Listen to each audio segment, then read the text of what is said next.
Hello student, welcome to step up academy. तो class 10th student 2026 से आप सभी लोगों की 2 बार बोर्ड की परीक्षाएं होने वाली हैं। तो बोलो सर 2 बार बोर्ड की परीक्षाएं होने वाली हैं तो क्या 2 बार हमें बोर्ड की परीक्षाएं देनी पड़ेंगी?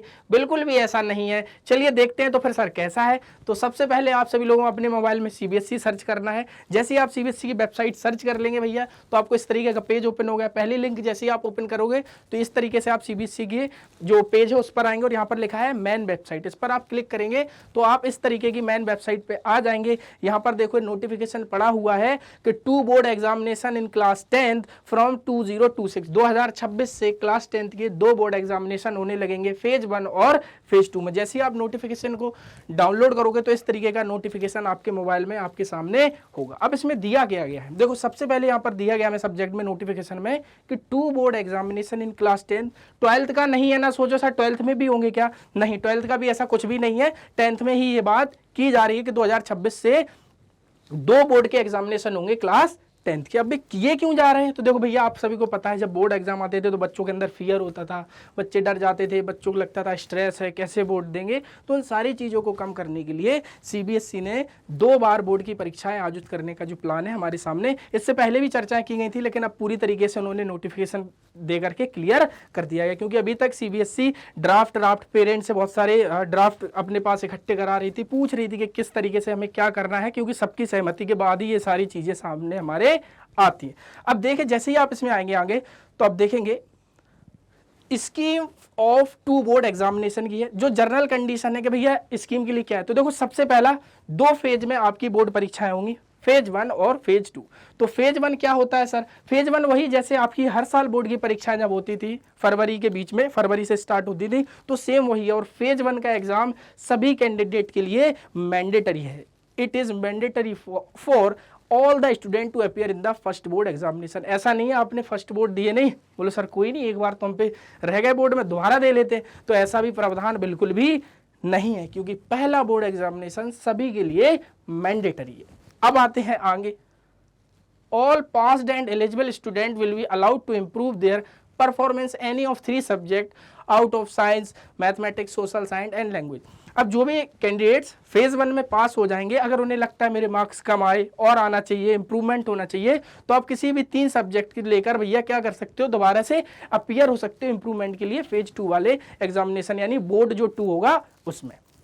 इसके अलावा if a student has not appeared in 3 or more subject in first examination, then he or she will not be allowed to appear in the second examination. Such student will be placed in the essential repeat category and can take the examination only next year in the main examination in the month of February next year. इसमें क्या बोला गया है, मान लो कोई student है, किसी कारण से वो अपने 3 एग्जाम नहीं दे पाता है, किसमें? फेज 1 में, यानी जो सभी के लिए मैंडेटरी है, उसमें अगर अपना वो एग्जाम नहीं दे पाता, कितने 3 सब्जेक्ट का, तो भैया उसको पूरी साल दोबारा से रिपीट करना पड़ेगा और उसको दोबारा से आके फरवरी में एग्जाम देने पड़ेंगे। यानी अगर पहले आप फेज में, यानी पहले बोर्ड के पेपर में आप एग्जाम नहीं दे पाते हो 3 सब्जेक्ट में कोई भी रीजन से, तो आपको पूरी साल दोबारा से रिपीट करना पड़ेगा। फॉर स्टूडेंट हु है ना, for student whose result in first examination is compartment, such student will be allowed to appear in second examination under compartment category. बहुत सारे स्टूडेंट ऐसे होंगे, सर हमने पहला बोर्ड दिया, हमारी कंपार्टमेंट आ गई, अब क्या करें? तो आप सेकंड फेज में जब फिर से एग्जाम दोगे, यानी सेकंड बोर्ड में फिर से जब आप एग्जाम दोगे तो उसमें आप कंपार्टमेंट कैटेगरी के अंदर ही दोबारा से एग्जाम दोगे, क्योंकि पहले वाले में तो आपके कंपार्टमेंट आ गई ना, तो कंपार्टमेंट अभी क्लियर नहीं हुई है। ऐसा नहीं कि हमने पहला बार पेपर दिया उसमें कंपार्टमेंट आई, कोई नहीं हम दोबारा से नए पेपर देंगे, नहीं, आप पहले वाले जो पेपर दोगे उसमें जो कंपार्टमेंट आई है सबसे पहले आपको उसको सेकंड फेज में उसी को क्लियर करना पड़ेगा।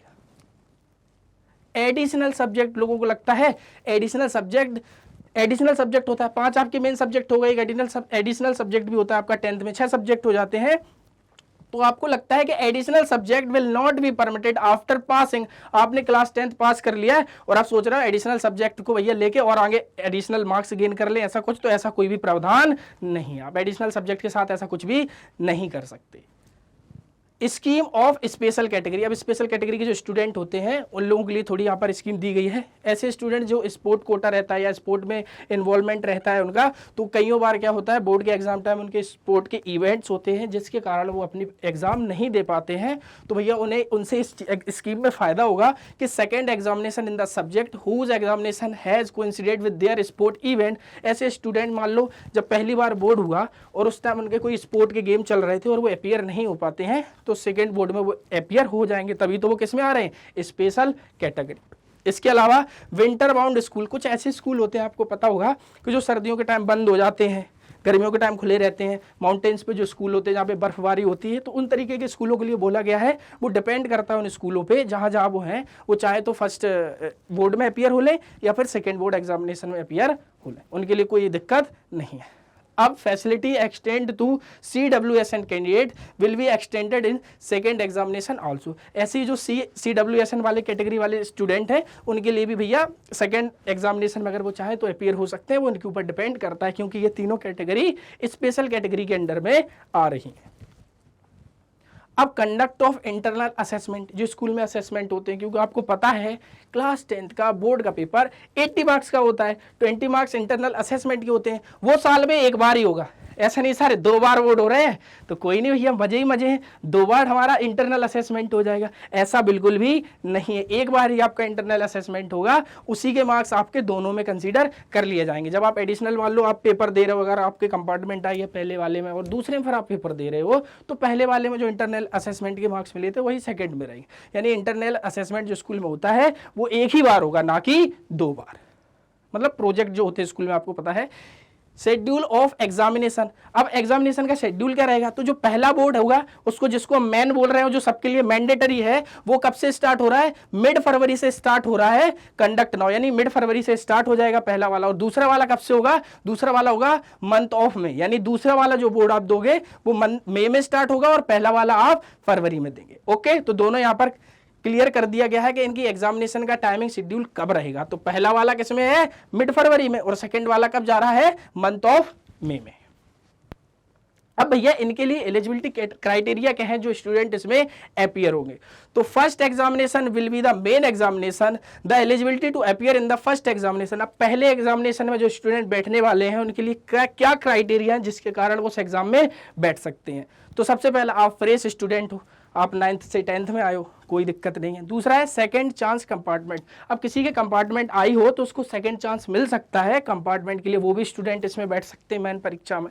इसके अलावा essential repeat of previous year, previous year में अगर आपकी ER आई होती है यानी एसेंशियल रिपीट आया होता है, आप रिपीट करना चाह रहे हो, तो वो स्टूडेंट भी फर्स्ट एग्जामिनेशन में बैठ सकते हैं। इसके अलावा इंप्रूवमेंट एग्जामिनेशन हो अगर आपका, तो आप भी मेन परीक्षा में यानी कि पहले वाले बोर्ड में बैठ सकते हैं। अब भैया दूसरे बोर्ड की बात करेंगे तो फिर क्या है, तो देखो the eligibility to appear in the second examination will be improvement category up to 3 main subject. अगर आपको 3 मेन सब्जेक्ट में इंप्रूवमेंट कैटेगरी है, आपको करना है इंप्रूवमेंट, तब आप इस सेकेंड वाले बोर्ड में बैठ सकते हो, सेकेंड फेज एग्जामिनेशन में बैठ सकते हैं। First and third chance compartment वाले स्टूडेंट हैं वो भी बैठ सकते हैं सेकंड में। अगर आपके कंपार्टमेंट और इंप्रूवमेंट है तो भी आप बैठ सकते हो सेकंड वाले एग्जाम में। इसके अलावा इंप्रूवमेंट हो for the student passed by the replacement of the subject, अगर इस सब्जेक्ट में भी आपके ये इंप्रूवमेंट करना हो या फिर आपको क्या करना है यहाँ पर रिप्लेसमेंट ऑफ द सब्जेक्ट करना है, तो वो स्टूडेंट भी यहाँ पर बैठ सकते हैं। तो पहले एग्जाम में कौन बैठ सकता है बोर्ड में, दूसरे में कौन बैठ सकता है, तो अब ये दोनों चीजें क्लियर हो गई। अब बोलेंगे सर ये तो सब ठीक है, तो इसका मतलब जब 2 बोर्ड हो रहे हैं तो आधी किताब पहले पूछ लेंगे आधी किताब बाद में पूछ लेंगे, सर दिक्कत कहाँ रही। ऐसा बिल्कुल भी नहीं है, क्योंकि उसमें टाइम तो आपको मिलने ही नहीं वाला है। क्योंकि देखो आपके पहले भी फरवरी में एग्जाम होते थे, अभी भी सेम वही एग्जाम है। अब एडिशनल जिन बच्चों को अपने मार्क्स बढ़ाने हैं या फिर उनका स्कोर और अच्छा करना है, तो आप सेकंड एग्जाम के लिए जाइए। नहीं आप फर्स्ट में अच्छा कर सकते तो आप फर्स्ट के साथ कंटिन्यू कर लीजिए। अब इसमें बोला गया है कि पूरा सिलेबस आएगा, चाहे बोर्ड पहला हो चाहे बोर्ड दूसरा हो, उन दोनों में पूरा का पूरा सिलेबस पूछा जाएगा। ऐसा नहीं कोई भी टॉपिक छोड़ दिया जाए। The scheme of studies and scheme of examination will be remain the same, जैसे पहले है वैसे ही बनी रहेगी। LOC submission for the examination. अब ये LOC क्या होता है? List of candidate. Her school अपने स्कूल के जो भी कैंडिडेट्स उनकी पूरी डिटेल और इन्फॉर्मेशन CBSE को भेजते हैं। तो भैया जैसे ये LOC फिल की जाती है उसी टाइम के बाद दूसरी LOC भी भरी जा रही होगी जिसमें आप सेकंड एग्जामिनेशन में अपीयर होंगे। क्योंकि देखो पहली वाली LOC तो कंपलसरी है। क्यों? पहली वाली LOC अगर आप भर रहे हो तो इसका मतलब आप मेन एग्जाम में तो बैठोगी और वो सभी के लिए कंपलसरी है। तो ये तो भर गई, उसी के साथ साथ आप दूसरी LOC भी भरोगे, यानी कि जिसमें देखो कई बच्चों को लगेगा कि नहीं हम नहीं भरते हैं। तो देखो अगर आपने नहीं भरा तो आप सेकंड के लिए एलिजिबल नहीं होगे, याद रखना। क्लियर है? तो पहली LOC मतलब लिस्ट ऑफ कैंडिडेट जो आपका स्कूल प्रिपेयर कर रहा होगा उसमें आपकी लिस्ट तो चली जाएगी।